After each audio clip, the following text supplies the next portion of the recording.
Hi, my name is Paul Williamson, and I'm a principal researcher at Procter & Gamble Cosmetics, responsible for the CoverGirl brand. Hi, my name is Fatima Diko, and I'm an engineer at CoverGirl, also responsible for color cosmetics formulation. We both work in what we call an upstream formulation development group, where we're working on products that are going to hit the market somewhere in the next 3 to 5 years. One of the biggest challenges of formulating in cosmetics is developing long-wear films. For example, lipstick.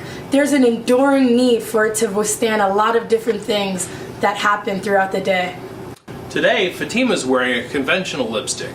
Conventional lipsticks, as we refer to them, are primarily made of oils, waxes, and pigments, and then formed into a rigid, fat lipstick bullet.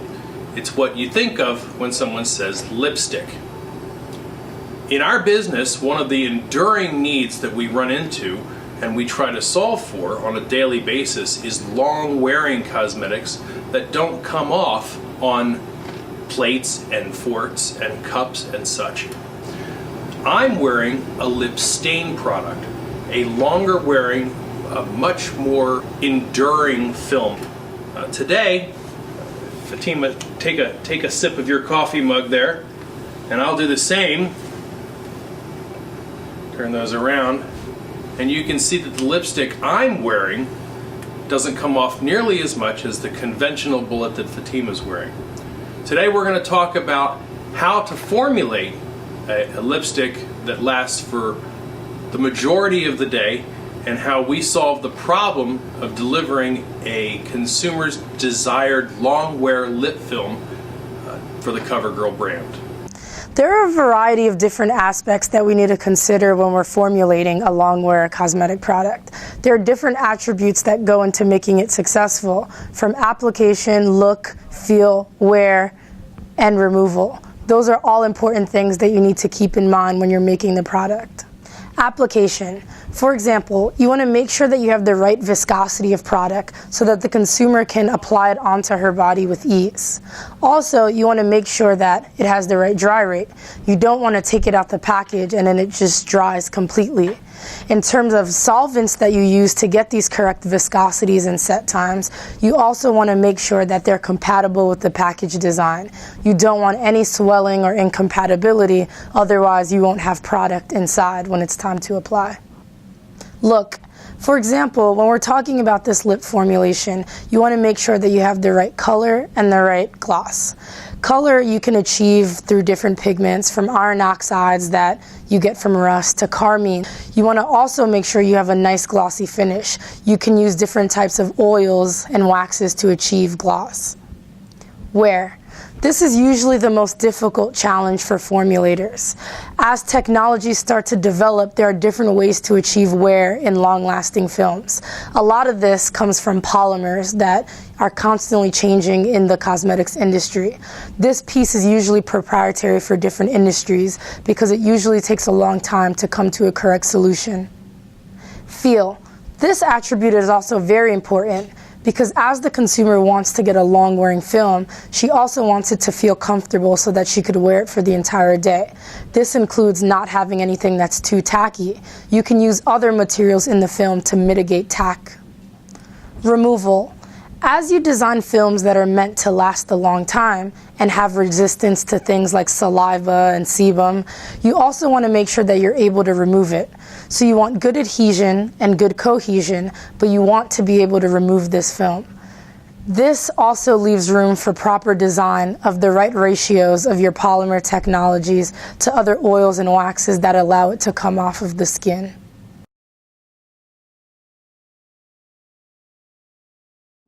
In addition to concerns that consumers have with our products like wear, look, and feel, some concerns that formulators have to do with products that are not as obvious to our consumers are preservation, interaction with packaging, human safety toxicology, regulatory, i.e. dealing with government regulations globally, and cost.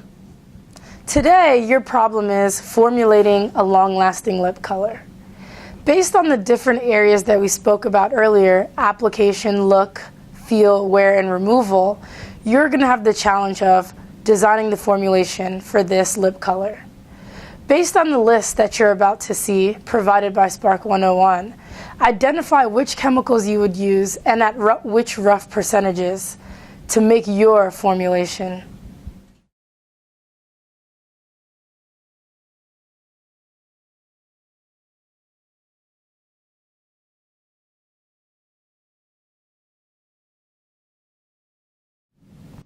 Now that you've had a chance to make your selections from the chemicals that you were given as to how you might solve this technical issue, I'm going to take you through how we've solved it, thus producing one of the highest selling lip color products of all times.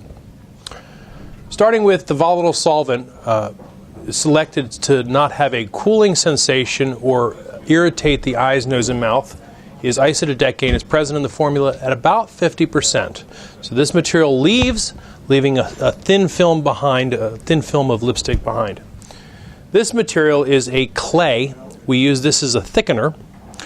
This is put in the formula just to increase the viscosity a little bit and stabilize the colorants within the film. This material is a preservative. It's put in at a very low percentage, just what is needed to make sure that microbial growth does not occur in the package. The most important part of the film, as far as the consumer is concerned, is the colorants. This is just a selection of colorants. We use over 30 different colorants to produce our lip color products. And finally, the most important portion of the film for the chemist is the film former. And the film former in this cosmetic product is made up of two materials. The first material, and I'm going to try to demonstrate this, is a very rigid polymer. And what I've done here is cast a very thin film of this polymer onto this card. It's not demoing like I'd like it to. This is very rigid, very brittle, and if it had dried a little bit longer, you'd see it shattering and falling off of this card. So let me tilt it there for the camera. You can take a look. The other portion of the film is this silicone gum. And this gum is very elastic, so I'm going to demo how elastic this rubber is. So you can deform this material. You can also bounce it. The combination of these two silicone resin, this silicone resin and this silicone gum, form a rigid film on the lips, which both gives while the consumer is moving and talking and eating, yet doesn't come undone or doesn't come unadhered from the lips when she doesn't want it to, so lasting throughout the day. So as Paul described, there's a lot of different raw materials that go into this formulation to make it work as it should. There are also a lot of different raw materials that just wouldn't work. For example, with the solvent, if you said anything like ethanol, although a fast-drying solvent, you'd get things like cold sensations on the lip, which wouldn't be desirable, and you'd also get burning, which also isn't desirable when you're talking about lipstick formulations. Paul mentioned using a clay as a thickener. If you said anything like cornstarch, although that would be something that would thicken your solution, you'd get clumping or gritting in an inhomogeneous mixture that just wouldn't be desirable to the consumer. With the preservative, you have to make sure you didn't pick anything that would get absorbed into the pack and wouldn't be functioning as it should fully in the formulation. Usually preservatives are also used in very small quantities. So if you said any sort of preservative use in, let's say, 20% range, that's just not right. Preservatives are technically used usually around the 1% range. Colorants, probably the most important piece of this formulation. Sometimes it's desirable to have a very bright color, sometimes you want some pearlescence, but you also want them to be pretty reasonable in terms of cost. If you added things like gold flakes, for example, although that would add a nice shine and a nice color, it would not be in a price range that the average day consumer could purchase. So now for the polymer technology. This is probably the most critical aspect of the formulation when we're talking about wear. There are a lot of things to consider when picking the right film formers. If you picked anything like cyanoacrylates or acrylics, although very good film formers, these films can remain on the surface for an upward of 5 days. things like that are used in nail polish formulations where that kind of effect is desirable.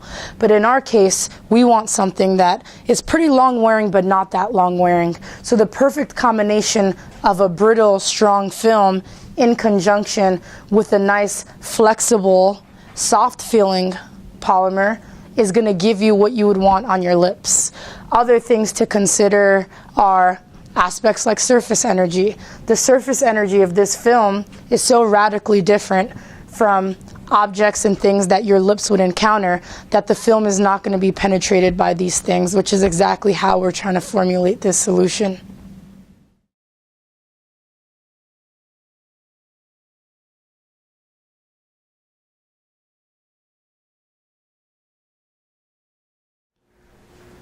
You may have been surprised at how complex it may have been to solve this formulation challenge.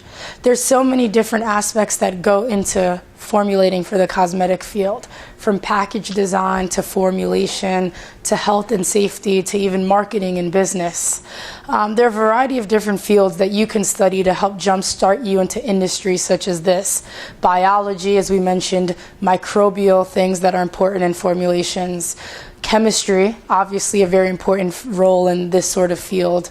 Business, if you wanted to market these products to the masses, as well as even mechanical engineering, designing the pack and making sure it has the appropriate dimensions.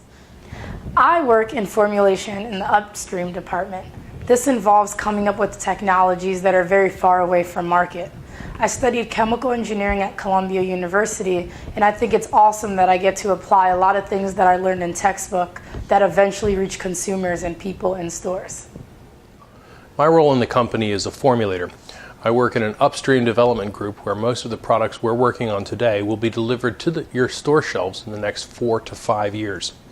I trained as a chemist at a local college, got my bachelor's degree in chemistry, and started working here shortly after college. My name is Matt Ehrman. I'm a senior engineer in process development, and my job is to work with formulators and scale up new formulas from the bench to the pilot scale and then ultimately to manufacturing. So I get to work with new technologies and start up new initiatives that eventually make it to consumers. So it's a lot of fun, and it's really exciting work. I went to The Ohio State University and I studied chemical engineering. Hi, I'm Beth Toohey. I'm a research fellow in research and development at Procter & Gamble.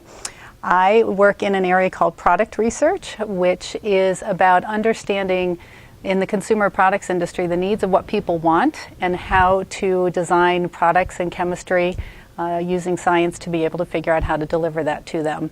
To do this, I actually studied mechanical engineering. I have a bachelor's of mechanical engineering from the University of Notre Dame, and I basically have been doing this on a bunch of different products through my career, working on cosmetics now. I've worked on our Pampers products, baby diapers, and I've actually worked on food products. So same kind of way of using science to understand what consumer needs are across a whole bunch of different products.